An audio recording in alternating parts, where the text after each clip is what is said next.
Peace.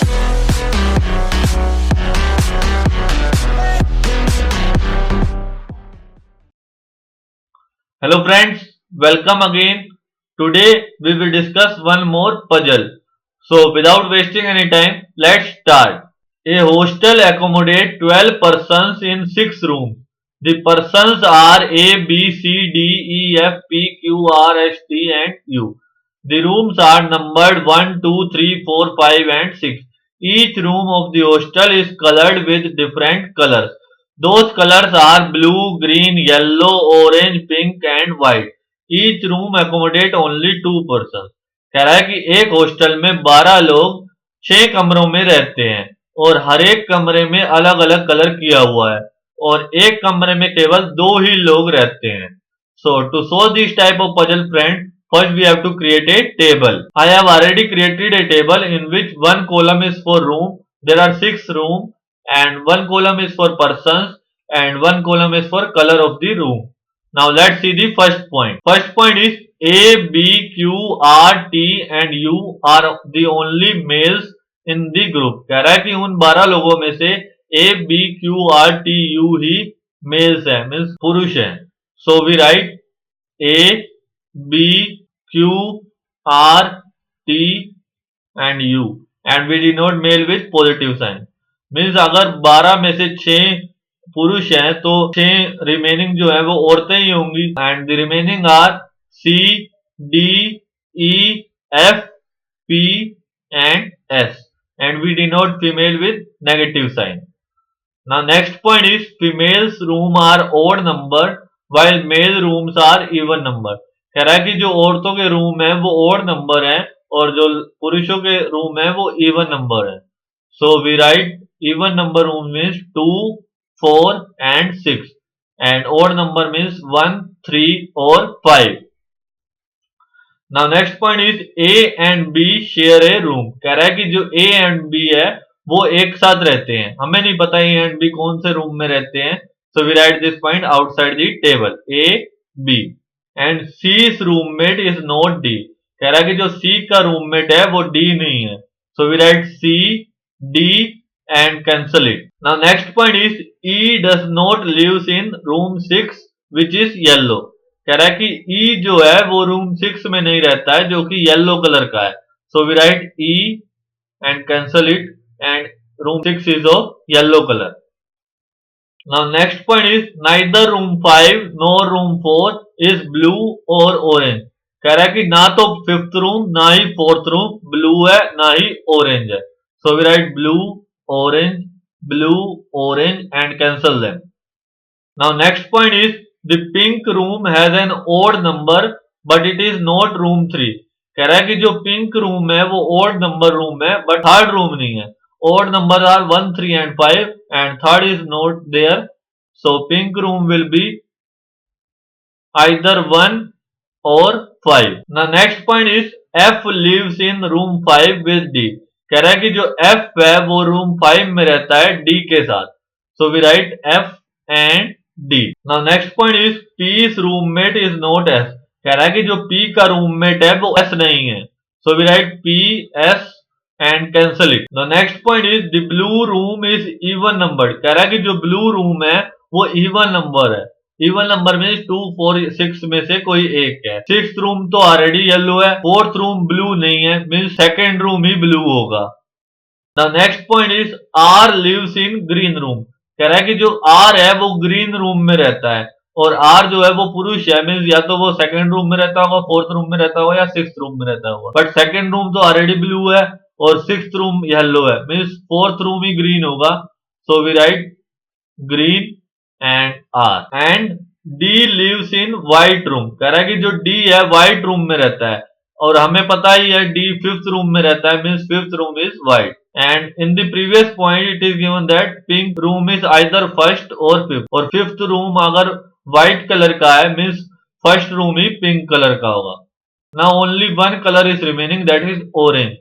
So third room will be of orange color. Now next point is S does not live in room 3. कह रहा है कि जो S है वो रूम 3 में नहीं रहता है. So we write S and cancel it. Next point is T's room is blue.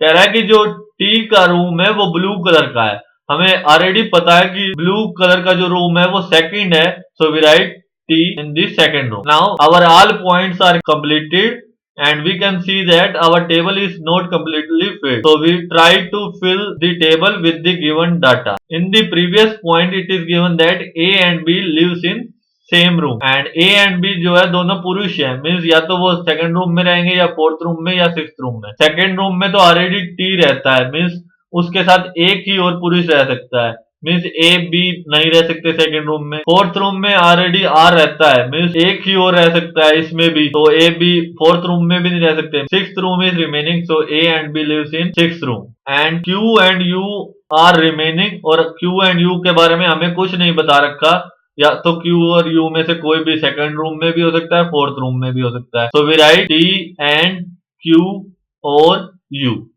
और फोर्थ रूम में भी and Q or U. Now in the third room it is given that S does not lives in third room and only one room is remaining, that is first room, means S lives in first room. And it is also given that P's roommate is not S. P जो है S का roommate नहीं है, S रहता है first room में, means P रहता होगा थर्ड रूम में डेफिनेटली, क्योंकि दो ही रूम रह रहे हैं, first and third. Now C and E are the only females remaining, और हमें नहीं पता सी एंड ई के बारे में कुछ भी, तो सी एंड ई में से कोई भी फर्स्ट रूम में भी हो सकता है या फिर थर्ड रूम में.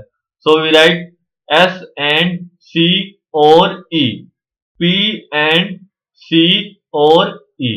Now our table is completely filled, so let's see the questions.